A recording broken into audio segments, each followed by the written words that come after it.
Kita tidak sedang sekedar memiliki sebilah keris. Kita sedang menjaga satu lembar dari kitab tanpa aksara. Kita sedang menulis ulang sejarah, bukan dengan tinta, tapi dengan kesadaran dan rasa cinta pada budaya.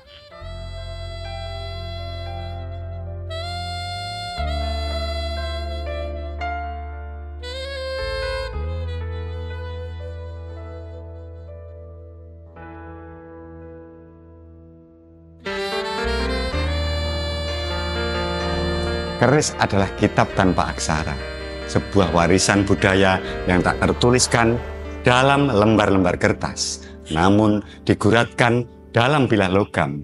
Ia bukan sekedar senjata, bukan pula sekedar benda pusaka, melainkan karya adiluhung yang syarat akan makna, yang tak akan pernah selesai untuk kita baca. Meskipun lahir dari zaman penuh keterbatasan, di mana teknologi belum berkembang, material sulit didapat, dan ilmu metalurgi belum sekompleks sekarang ini. Keris tetap mampu menembus zaman, menjelma sebagai penanda peradaban yang agung. Bahkan menurut Insinyur Haryono Guritno, masyarakat Jawa pada masa-masa awal belum memiliki kemampuan mengolah biji besi secara mandiri. Besi pun diimpor dari tanah yang jauh, dari Persia.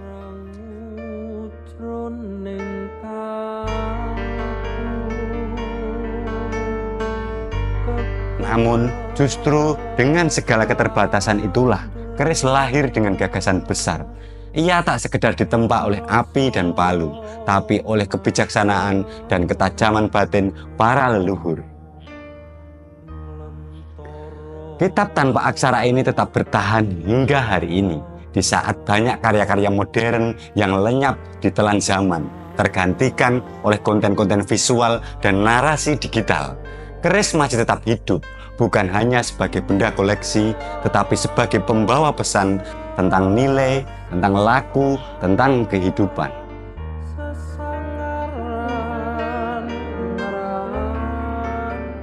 Dan salah satu warisan itu kini hadir di hadapan kita, keris pusaka Luk Tuju. Dari bentuk ricikannya, terlihat jelas keindahan dan kekuatan dapur Murdo Malelo.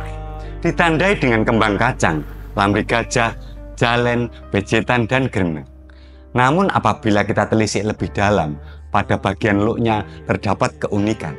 Bagian bawah tampak lebih lebar dan bagian atas lebih rapat. Maka sebagian kalangan Tosan Aji menyebutnya sebagai dapur campur baur.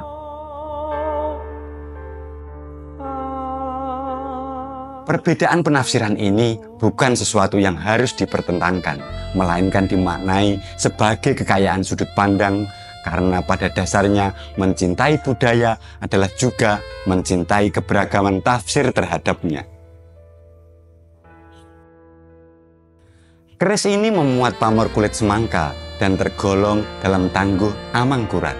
Jenis pamornya masuk dalam kategori juwolono, yaitu pamor yang terbentuk secara alami karena suhu tinggi saat proses tempah.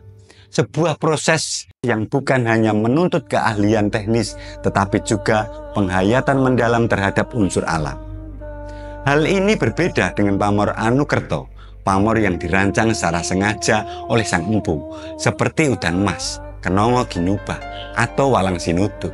Semuanya membawa makna dan filosofi yang terstruktur.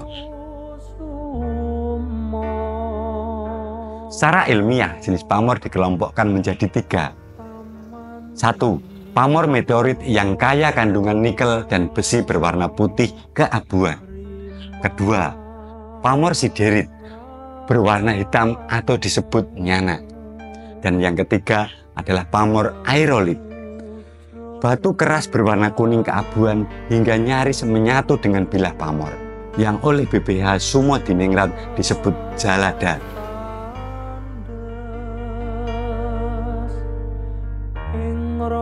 Meski look pada pusaka ini tidak sepenuhnya simetris, pesonanya tetap terpancar.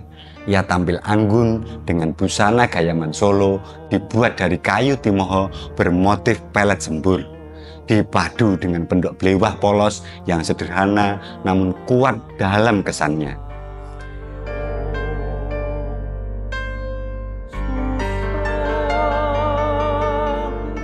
Kami membuka kesempatan bagi siapapun yang ingin turut serta merawat budaya ini dengan mahar sebesar Rp3.500.000. Bagi panjenengan yang berminat, silahkan hubungi kami secara pribadi atau tinggalkan pesan di kolom komentar. Kita tidak sedang sekedar memiliki sebilah keris, kita sedang menjaga satu lembar dari kitab tanpa aksara. Kita sedang menulis ulang sejarah, bukan dengan tinta, tapi dengan kesadaran dan rasa cinta pada budaya. Jadi, berapa banyak kitab tanpa aksara yang telah panjenengan baca? Bagaimana kisahnya? Silahkan bagikan pengalaman dan cerita Anda. Matur nuwun, rahayu, dan salam budaya.